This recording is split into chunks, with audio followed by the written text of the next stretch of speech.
जय जय श्री सीताराम भक्तों, स्वागत है आपका हमारा YouTube चैनल ब्रह्मेश्वर महादेव ज्ञान दर्पण में। भक्तों, आज जो हम आपको कथा सुनाने जा रहे हैं, श्री भक्तमाल कथा जो है, श्री भक्तमाल ग्रंथ से जो है हम कथा सुना रहे हैं। श्री त्रिलोचन जी महाराज की कथा, संत श्री त्रिलोचन जी महाराज की कथा हम आपको सुनाने जा रहे हैं। भक्तों, ये कथा जो है हम भक्तमाल ग्रंथ से सुना रहे हैं। इस कथा में अगर कहीं हमसे कोई त्रुटि होती है उसके लिए क्षमा प्रार्थी है। भक्तों, यदि आप हमारे इस चैनल पर नए हैं, अभी तक आपने हमारे चैनल ब्रह्मेश्वर महादेव ज्ञान दर्पण को सब्सक्राइब कर लीजिएगा। वीडियो आपको अच्छी लगे तो लाइक कीजिए, ज्यादा से ज्यादा को शेयर कीजिएगा। भक्तवर श्री त्रिलोचन जी जो है वैश्य कुल में उत्पन्न हुए। वे बड़े ही वैष्णव भक्त थे, परंतु वे जैसी सेवा करना चाहते थे वैसी सेवा उनसे जो है बन नहीं पा रही थी, क्योंकि वो चाहते थे कि भाई मैं साधु संत खूब सेवा करूं, जैसे उनकी इच्छा हो। उनके बोलने से पहले, यानी कि जो साधु की जैसे उनके चरण सेवा करनी है या उनको किसी चीज की आवश्यकता है, उनके बोलने से पहले जो है मैं उनकी सेवा कर पाऊं, ऐसा वो चाहते थे। परंतु वैसा वो कर नहीं पाते, उनका ज्ञान नहीं हो पाता था। अब उसके अलावा क्या कि उनकी जो इस सेवा में उनका साथ देने वाला एक उनकी धर्मपत्नी थी, उसके अलावा उनके घर में और कोई उनका साथ देने वाला नहीं था। तो इससे उनका मन में जो है बड़ी अभिलाषा थी कि मुझे कोई ऐसा नौकर मिल जाए जो कि भगवान, जो साधुओं के अंतर मन की जो बातें जानता हो, जिसको पता लग जाए कि अब इनको क्या आवश्यकता है। इनको बहुत प्रसादा चाहिए, इनको या पानी चाहिए, इनको कोई चरण दबाने की चरण सेवा चाहिए या किसी प्रकार की सेवा चाहिए, तो ऐसा कुछ हो जिनको पहले पता लग जाए, ऐसा कोई मुझे नौकर मिल जाए तो जिससे जो है साधुओं की अच्छी तरह से जो है सेवा हो सके। ऐसा जो है त्रिलोचन जी के मन में भाव आया।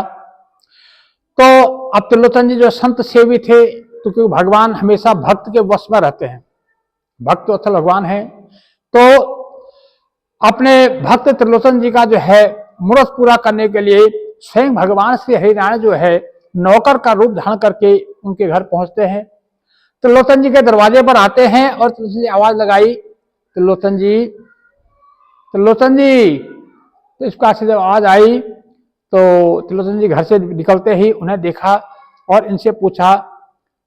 जैसे त्रिलोचन जी ने अब सामने आदमी को देखा, व्यक्ति को देखा, जो भगवान रूपी जो नौकर बन के जो आए थे भगवान, उनसे पूछा, अजी आप कहाँ से पधारे हैं, आप कौन हैं?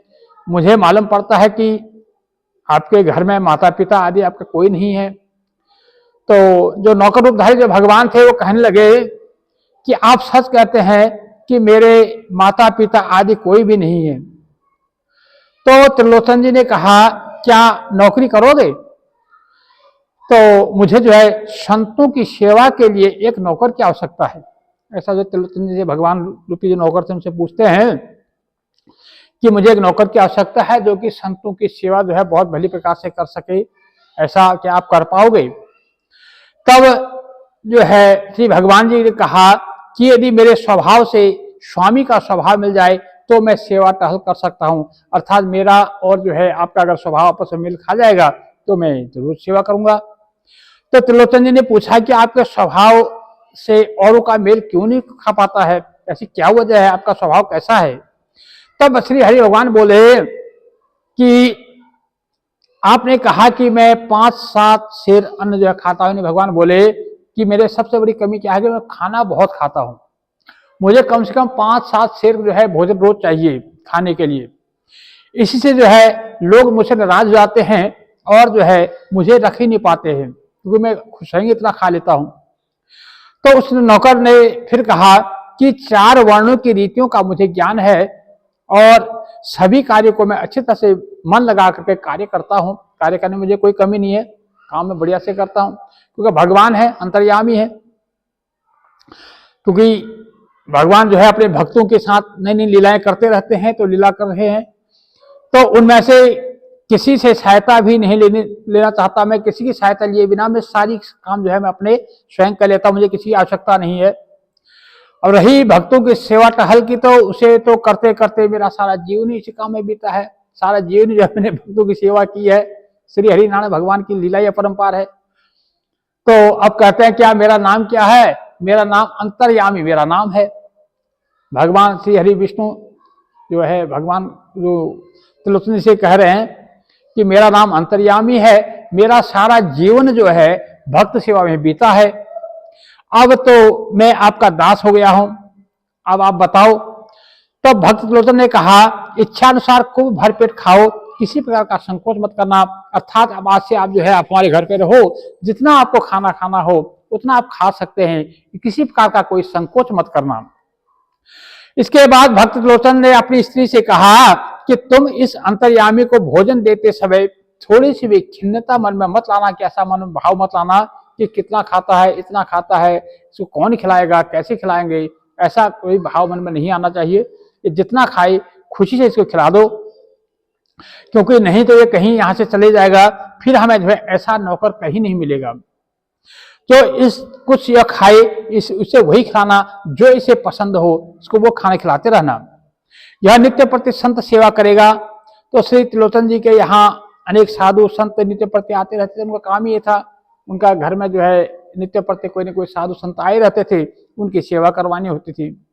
संत सेवा जो है अंतर्यामी को बहुत हृदय से प्रिय थी, क्योंकि भगवान तो संतों के तो साथ में रहते ही हमेशा, संतों के हृदय में उनका वास रहता है। तो अब वो बड़े दिल से जो है भगवान जो श्री राणा भगवान जो है मेरे ठाकुर जो है बड़े दिल से जो है संतों की सेवा करने लगे।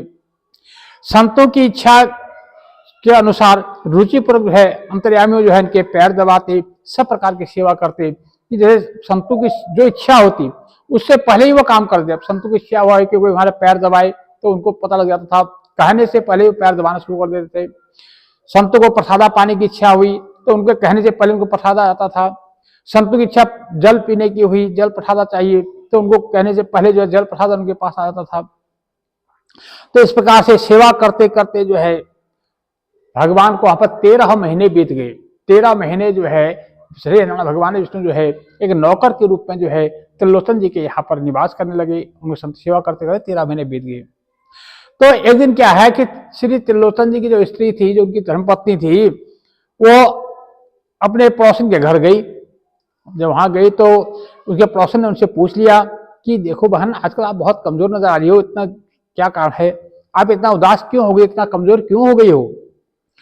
अब भक्त जी की जो त्रिलोचन जी की जो धर्मपत्नी थी, उन्होंने उत्तर दिया कि हे बहन, मैं तुम्हें क्या कहूं, मेरे पतिदेव कहीं से एक नौकर लिवा कर ले आए हैं, पता नहीं कहां से एक नौकर को उठा के ले आए हैं। वो एक ऐसा खोटा है कि बहुत सारा भोजन करने पर भी उसका पेट नहीं भरता, अर्थात उसको जितना खिलाती हूँ उसका पेट ही नहीं भरता खाते खाते। अब इसलिए जो है मुझे उसके लिए जो है बहुत ज्यादा आटा पीसना पड़ता है, उसी से जो है मेरा शरीर जो है अति दुर्लभ हो गया है, वो आटा पीसते पीसते जो है मेरा शरीर जो है कमजोर हो गया है। तो जब देखो बहन, अब वो जो त्रिलोचन जी की धर्मपत्नी है वो अपनी जो पड़ोसन थे उसको समझा रही है, देखो बहन, मैंने आपसे कोई बात कह दी है, अब जो है आप इसको आगे किसी को मत बताना, क्योंकि यदि तुमने इस बात किसी को बता दी तो नौकर जो है यहां से चला जाएगा। तो इस बात को जो है तुम अपने मन में ही रखना। जब ऐसा कहा, क्योंकि यदि ये जो बात जो है, जो हमारा नौकर जो है अंतर्यामी उसने सुन लिया तो वो जो है कल प्रातः काल यहाँ से चला जाएगा, फिर त्रिलोचन जी जो है नाराज हो जाएंगे। तो इस प्रकार से जब उन्हें कहा, लेकिन वो तो थे अंतर्यामी, तो भगवान अंतर्यामी है तो घर घर की जानते हैं, उन्हें सारी बातें तो वही उनको पहले से पता होती है कहाँ क्या चल रहा है। तो अंतर्यामी जो है जब उन्हें पता लगा कि इनके मन में ऐसा भाव आ गया है तो वो उसी समय जो है वहां से अंतर्ध्यान हो गई, वहां से चले गए। अंतर्यामी के चले जाने के बाद 3 दिन बीत जाने पर भी त्रिलोचन जी ने न तो अन्न ग्रहण किया न जल ग्रहण किया। अब वे दुखी होकर के अपनी स्त्री से कहने लगे कि हाय, अब ऐसा चतुर सेवक मुझे कहाँ मिलेगा, तूने ये क्या कर डाला, तू तो बड़ी अभागनी है, ऐसी बात क्यों कही, बहुत संत सेवा का बड़ा प्रेमी था, किस उपाय से अब उसे लाऊं। तब त्रिलोचन जी जो है इस प्रकार अपने मन में जो है पछताने लगे। बहुत जो है 3 दिन हो गए त्रिलोचन जी ने ना तो जलपान ग्रहण किया ना भोजन पाया, काफी दुखी हैं। अब सोच रहे हैं अब मैं क्या करूं, अपनी धर्मपत्नी को भी बुरी भली कहते हैं। अब वो कहते हैं कि मैं उसको कहां से लाऊं, कैसे मैं उसके रिझा कर लाऊं। वह मुझे जो उसकी जो है संतों के प्रति बड़ी प्रीति थी, और अब जो है ऐसा सेवक मुझे कहाँ मिलेगा। तो इस प्रकार से जब वो कहने लगे, तो उसी समय क्या हुआ कि तब आकाशवाणी हुई कि हे त्रिलोचन जी, तुम अन्न प्रसाद पाओ और जल पियो। संतों के प्रति जो तुम्हारी प्रीति की रीत है वह मुझे अति प्रिय लगी, इसी से तुम्हारा सेवक बन करके मैं जो है संत सेवा की है मैंने। अर्थात भगवान ने आकाशवाणी से स्वयं श्री ठाकुर जी ने कहा कि हे त्रिलोचन जी, अब आप जो है अन्न प्रसादा पाओ और जल पियो, और जो तुम्हारे संतों के प्रति जो तुम्हारी प्रीति है उसे देख करके मुझे अति प्रिय लगा, मुझे बहुत अच्छा लगा। इसीलिए जो है मैं नौकर बन करके आपके घर पर आया, और मैंने इतने दिन तो जो है वहां पर जो संत सेवा की है, और मैं तुम्हारे अधीन जो है तुम्हारा दास बन करके रहा, और मैं सदा तुम्हारे घर पर ही हूं, मैं कहीं गया नहीं हूं, तुम्हारे घर से कहीं गया नहीं हूं, मैं तुम्हारे घर पर ही रहता हूं। यदि तुम कहो तो मैं पहले की तरह ही मैं तुम्हारे यहाँ आकर के फिर तुम्हारी सेवा करूं, फिर मैं उसका नौकर भेष में आकर के फिर मैं आके घर में रहने लगूं। जब आकाशवाणी सुन करके त्रिलोचन जी जब यह रास्ते जाना तो उन्हें बहुत ज्यादा और भी ज्यादा कष्ट हुआ। अब सोचने लगे, मैंने भगवान को अपना दास बना करके रखा, मैं कितना बड़ा अभागी हूं, मैं कितना बड़ा पापी हूं। मैंने अपने ठाकुर जी को, अपने परमात्मा को, अपने ईश्वर को, अपने इष्ट को मैंने जो है अपना नौकर, अपना दास बना करके रखा। ऐसा उनके उन्हें ग्लानि होने लगी। प्रभु मेरे घर आए, इतने दिन रहे, पर मैं ऐसा मूर्ख, ऐसा मूढ़ था कि मैंने उनको पहचान नहीं पा सका, मैं उनको जाना नहीं, मैं उनको पहचाना नहीं। अब मैं कितना बड़ा मूर्ख हूं। ऐसा जो है उनके मन में आत्मग्लानि होने लगी। अब वे किसी प्रकार जो है आ जाए तो दौड़ करके मैं उनके पैर से लिपट जाऊंगा, ऐसा जो है त्रिलोचन दास जी सोचने लगे। और जो है मन में अब जो है उनके झरझर आंसू बहने लगे, और सोचने लगे कि अब यदि वो नौकर बन करके आए, मैं उनके पैरों में लिट जाऊंगा, उनका पैर पकड़ लूंगा। इस प्रकार जो है त्रिलोचन जी जो है अंतर्यामी के ध्यान में ही जो है सदा मग्न रह गई। अब वो जो है साधु सेवा सब कुछ भूल गई। अब उनको जो है 24 घंटे उनकी आंखों के सामने वही अंतर्यामी की जो तस्वीर है वो घूमने लगी, उन्हीं का मन में जो है ध्यान रहने लगा, उन्हीं का चिंतन रहने लगा। अब दिमाग में भी अंतर्यामी है, मन में भी अंतर्यामी है, हृदय में भी अंतर्यामी है, आंखों में भी उन्हीं की मूर्त है। अब उनके अलावा उन्हें कुछ सूझता ही नहीं है। तो इस प्रकार से कहने का मतलब है कि भगवान श्री हरिनारायण विष्णु जी जो है, हमारे ठाकुर जो है, वो इतने दीन दयालु हैं, इतने करुणा निधान हैं, वो अपने भक्त के लिए कुछ भी करने को तैयार हो जाते हैं। लेकिन एक हम लोग हैं कि भगवान को याद करने को भी हम तैयार नहीं है। जबकि भगवान कहते हैं कि तुम एक पग चलो तो मैं 7 कदम तुम्हारे पीछे दौड़ करके आता हूं, तो एक कदम बढ़ाओ तो सही। लेकिन हम जो है, हम इतने लोभी और लालची और मोह जाल फंसे हुए, हम इतने पापी हो गए हैं कि हम जो है भगवान का नाम लेना भी उनको जो है उचित नहीं समझते, हम नाम भी नहीं ले पाते हैं। यदि हमें नाम भी लेते हैं, यदि हम उनको याद भी करते हैं, तो अपने स्वार्थ के लिए, अपनी कामना के लिए, अपने कामना सिद्धि के लिए उनको याद करते हैं।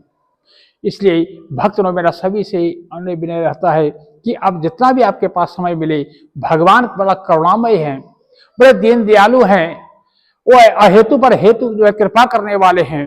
तो ऐसे दीन दयालु का जो है उनकी शरण में बने रहना चाहिए। जितना भी आपके पास समय मिले उनका नाम स्मरण करना चाहिए, क्योंकि बिना हरि नाम स्मरण के जो है इस भव सागर से तरना जो है बहुत मुश्किल है। मुश्किल ही नहीं, भव सागर से पार जा ही नहीं सकता है। तो इसलिए जो है हमें हर प्रकार से जो भी हमारे जो मनुष्य जो देह जो हमें मिला है, इसका हमें सदुपयोग करना चाहिए। जब तक तेरी देह है, देह देह कछु देह ना रहेगी देह, तो फिर कौन कहेगा देह। अर्थात जब तक हमारे शरीर है, जब तक शरीर में प्राण है, तब तक जो है हमें प्रभु का चिंतन करना चाहिए, प्रभु के नामों का गुणगान करना चाहिए, उनकी जो है लीलाएं सुननी चाहिए और उनका वर्णन करना चाहिए। जब कल कोई देह नहीं रहेगी, जब मनुष्य देह नहीं रहेगा, फिर कौन हमें पूछने वाला है, कौन हमें याद करने वाला है, फिर कौन है हम और कौन है संसार, और कोई किसी का कुछ नहीं है।